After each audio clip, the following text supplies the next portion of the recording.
Jai Guru. A quick disclaimer from the Nispruyo Kriayok team.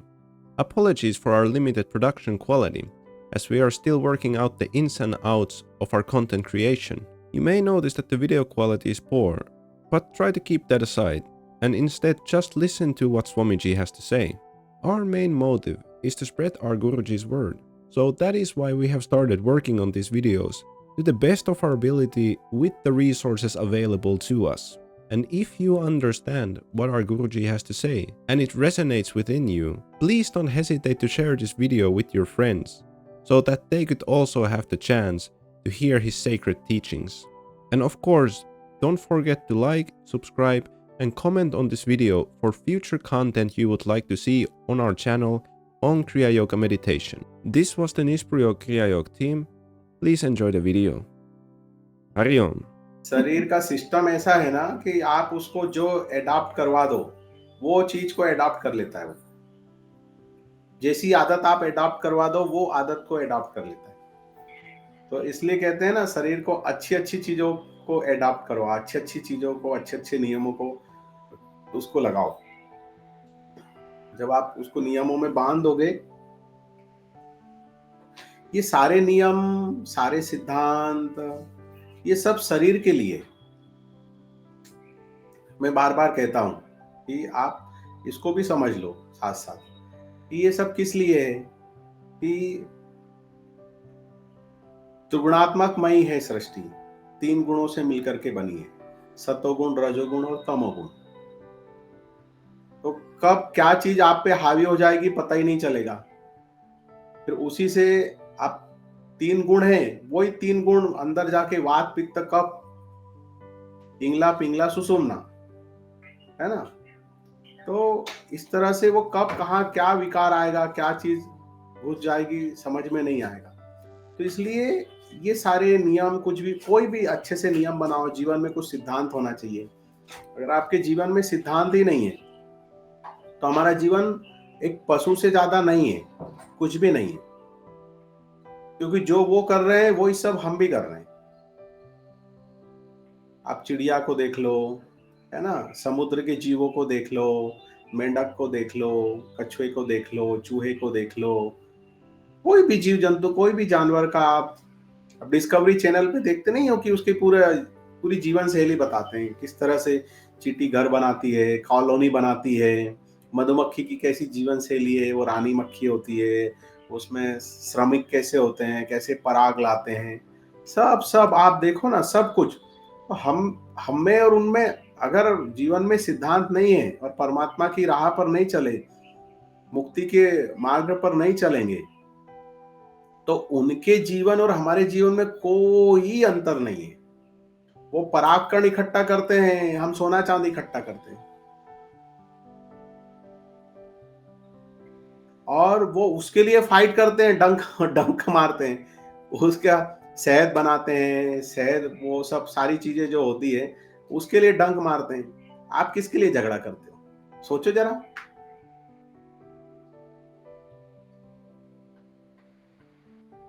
आपकी fight जीवन में किस चीज के लिए? मान, अपमान, धन दौलत, छल कपट, झूठ सच, सब उसी के लिए।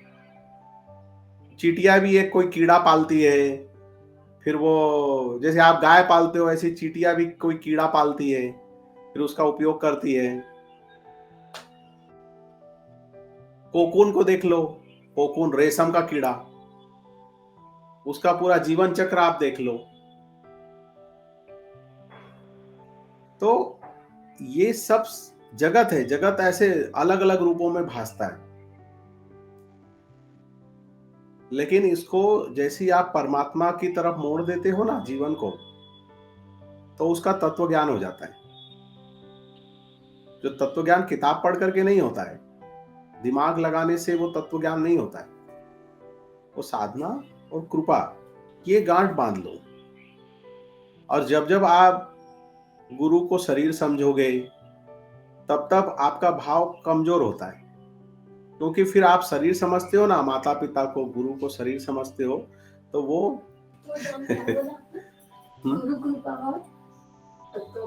हाँ, गुरु कृपा से ही तत्व ज्ञान होता है और साधना। लिख लो। और वो सूत्र को आप अपनी तरफ से कोई कोड दे दो, है ना, फार्मूला दे दो, फार्मूला नंबर 1 या फार्मूला नंबर 2, इसको अप्लाई करो जीवन में। जब भी कमजोर पड़ते हो ना, तो वो फार्मूला को याद कर लो, वो सूत्र को याद कर लो। जैसे गणित के कुछ सूत्र होते हैं ना गणित को हल करने के लिए, उसी तरह जीवन की समस्याओं को हल करने के लिए कुछ फार्मूले हैं, कुछ सूत्र हैं। उन सूत्र को आप अप्लाई करो, हमेशा याद कर लो, तो आपकी आधी परेशानी तो वहीं खत्म हो जाएगी, आप वहीं शांत हो जाओगे। तब आप अपना रोल करोगे, खाने वाला राम खिलाने वाला राम। और सच में आप पाओगे कि आध्यात्म के अलावा, परमात्मा के अलावा कहीं भी आदमी को सुख समाधान नहीं है, कहीं भी शांति नहीं है। कुछ भी कर ले, वो चांद का चक्कर लगा ले, मंगल का लगा ले, बुद्ध का लगा ले, कहीं भी घूम करके आ जाए, दुनिया घूम ले, स्विट्जरलैंड घूम ले, है ना, पेरिस घूम ले, कहीं भी चला जाए, दुबई घूम के आ जाए, करोड़ों कमा ले, बंगला बना ले, कितनी भी महंगी गाड़ी खरीद ले, वो सब दूसरे के लिए, दिखाने के लिए। उसके अपने अंदर आनंद और शांति इनसे व्याप्त नहीं होने वाली। अगर कुछ होगा तो क्षणिक ही सुख होगा, फिर वो बच्चों जैसे ही जीवन हो जाता है। ऐसे वो बच्चे ये टॉय ले आए, ये खिलौना ले आए, वीडियो गेम ले आए, कुछ दिन चला, 8-10 दिन खेले, बोर हो गए, अब बोलेंगे पापा हमको PS5 ला के दो, iPhone 14 ला के दो। 6 महीने होंगे नहीं कि पापा अभी तो ये बहुत अच्छा आया है, iPhone 15 आया है, PS6 आ गया, विंडो 10, विंडो 11, क्या क्या बोलते रहते हैं वो, ISO 10, ये कर दो, वो कर दो। पूछते हैं, मम्मा पहले पूछती है, कोई भी आया ना तो सबसे अच्छा स्कूल कौन सा है बताओ शहर में। वो एक सज्जन आए थे, उन्होंने बोला कि माता जी कोई स्कूल अच्छा नहीं है, बच्चे अच्छे होना चाहिए पढ़ने वाले, कोई स्कूल बेस्ट नहीं है, बच्चा बेस्ट होता है। बेस्ट बच्चा जिधर चला जाए उस स्कूल का नाम ऊंचा कर देता है। कि मुझे बताओ कि ABCD के अलावा कुछ अलग पढ़ाते हैं क्या किसी दूसरे स्कूल में? आप 5 लाख फीस भरो या 60,000 फीस भरो, सब जगह क्या पढ़ाते हैं? सेम ही पढ़ाते हैं ना, सेम ही सिलेबस, सेम कोर्स होता है। टीचर की तनख्वाह उतनी ही रहती है। जो नया नया स्कूल होता है ना, वो ज्यादा बच्चों पे ध्यान देते हैं। तो मैं तो ये कहूंगा कि बहुत बड़े बड़े पुराने नामी गिरामी स्कूलों में अपने बच्चों को डालने की बजाय नए नए जो स्कूल खुल रहे हैं ना, जिनका ज्यादा नाम आम नहीं चलता है और जो अभी स्ट्रगल करके ऊपर उठ रहे हैं, उस स्कूल में अपने बच्चे को बच्चे का नाम लिखाओगे ना, तो वहां पे अच्छे से बच्चे पे ध्यान दिया जाता है। क्यों? क्योंकि उनको अपनी इज्जत की पड़ी होती है, अभी उनको बड़ा बनना है ना।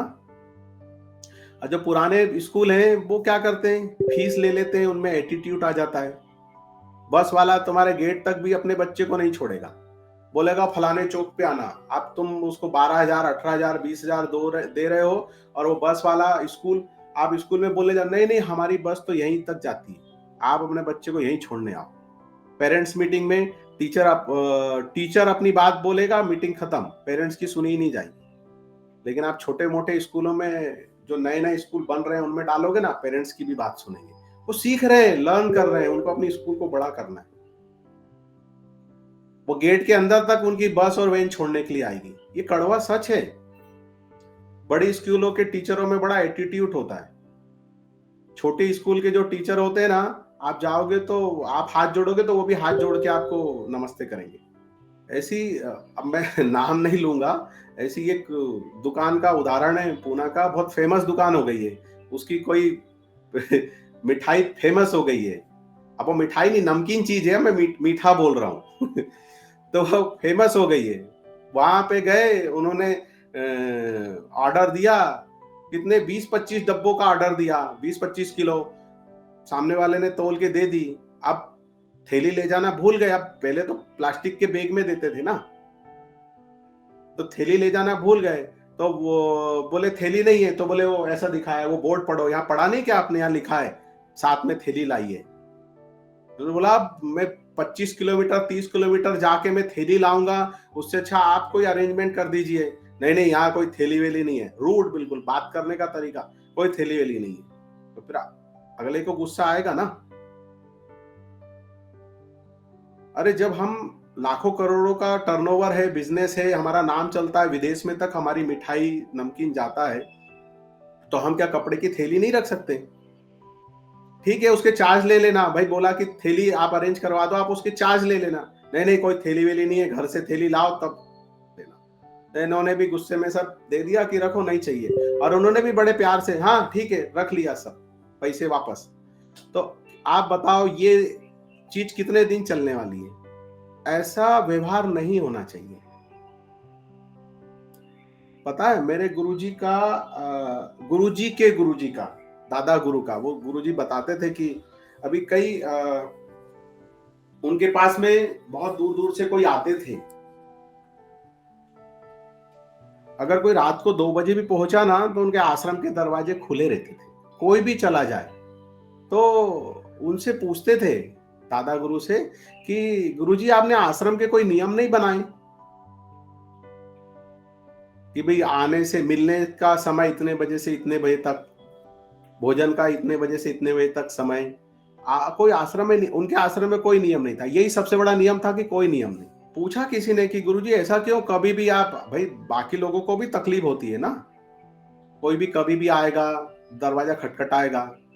तो पहाड़ी बाबा बोला करते थे कि जब मैं अपनी, उनकी माँ जो है बहुत साधु स्वभाव की, संत स्वभाव की थी, तो बहुत धार्मिक थी। तो बोले जब मैं अपनी माँ के साथ में कहीं साधु संतों, माँ मुझे लेके जाती थी साधु संतों के दर्शन के लिए, तो घंटों इंतजार करना पड़ता था कि महाराज जी आराम कर रहे हैं, महाराज जी विश्राम कर रहे हैं, महाराज जी ध्यान में हैं, महाराज जी पूजा में हैं।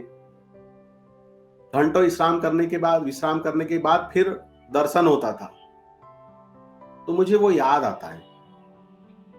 तो इसलिए मैं सोचता हूं कि मेरी वजह से किसी को, अब देखो कितना करुणा, कितना प्रेम, कि मेरी वजह से किसी को इंतजार ना करना पड़े, इतना कष्ट, इतना तकलीफ ना हो। तो इसलिए रात के 1:30 बजे 2 बजे भी कोई पहुंच गया ना, तो आश्रम के दरवाजे खुले, कोई ना कोई उठ के रहने की व्यवस्था, भोजन की व्यवस्था सब कर देते थे। तो आप कितने भी बड़े हो जाओ, अपनी सहजता को कभी नहीं भूलना, क्योंकि ये बड़े का बड़प्पन कब है? बड़प्पन बड़े का तभी है जब उसमें सहजता रहे। जितना फलदार वृक्ष होगा उसकी टहनियां उतनी झुकी हुई रहेगी। तो आप अपनी सहजता में हमेशा रहो। आप किसी के, दूसरे के हंसी उड़ाने और किसी के सम्मान करने से आप बड़े नहीं हो, और किसी के हंसी उड़ाने से आप छोटे नहीं हो। अपने भगवान को अपने हृदय में लेकर के चलो, और हमेशा मानो ये उसी का अपमान है और उसी का सम्मान है, वो ही सब कर रहा है। तो आप कितने भी बड़े हो जाओगे, कोई आपका कोई भी कितना भी मजाक उड़ाएगा, आपको फर्क नहीं पड़ेगा, आप लगेगा अरे ये अल्प बुद्धि है। तो वो प्रश्न पे से मुझे याद आया कि एक बार ऐसे मेरे मन में भी आया था, गुरुजी के साथ में था, मन में प्रश्न आया कि इतने लोग आते हैं और गुरुजी प्रश्न करते हैं, तो मैं भी प्रश्न करूं क्या? मेरे मन में कोई प्रश्न उस समय होगा, तो मैं भी गुरुजी से अब पूछूंगा, प्रश्न करूंगा कल। तो कैसे तुरंत उसका उत्तर मिलता है। कोई आया और उसने गुरुजी से कुछ प्रश्न किया, तो गुरुजी उस दिन अलग भाव में थे, अलग मूड में थे। तो गुरुजी उसको कहते हैं कि हु आर यू, आप कौन? तो उसने बोला मैं फलाना फलाना ऐसा। पहली बार आया था गुरुजी से मिलने के लिए वो किसी के साथ में, और उसने कोई प्रश्न किया, तो गुरुजी एक बहुत ही डिफरेंट उसमें थे। तो गुरुजी बोला बिन सेवया प्रश्नम किम करोति, पहले सेवा करो फिर प्रश्न करना। हु आर यू मतलब तुम किस अधिकार से मुझसे प्रश्न करने के लिए आए हो? यहाँ आए, एक तो अंदर आ गए, अंदर आके बैठ गए, पूछा भी नहीं, और अब मुझसे प्रश्न कर रहे हो। तो आप बताओ कैसा लगेगा? कोई आपके घर में आ जाए और आपसे कोई प्रश्न करेगा तो आपको कैसा लगेगा? तो आप ऐसे ही बोलोगे ना, हु आर यू, कौन हो भाई तो जो मन में था ना तुरंत जवाब मिल गया। देखो कैसे शिक्षा मिल गई। अच्छा हाँ, बिन सेवया प्रश्नम किम करोति। ठीक है, तो इसका मतलब है गुरुजी हमको क्या कह रहे हैं कि पहले सेवा करो फिर प्रश्न करो। इनडायरेक्ट उत्तर मिल गया कि गुरुजी कह रहे हैं कि अरे किस अधिकार से प्रश्न कर रहे हो, भाई तुम हो कौन प्रश्न करने वाले। ऐसा समझ में आ गया, हाँ ये भी सही बात है, ठीक है। और सेवा में लगे तो फिर उत्तर तो अपने आप मिल ही जाते हैं। Hari Om. My name is Kamlanand.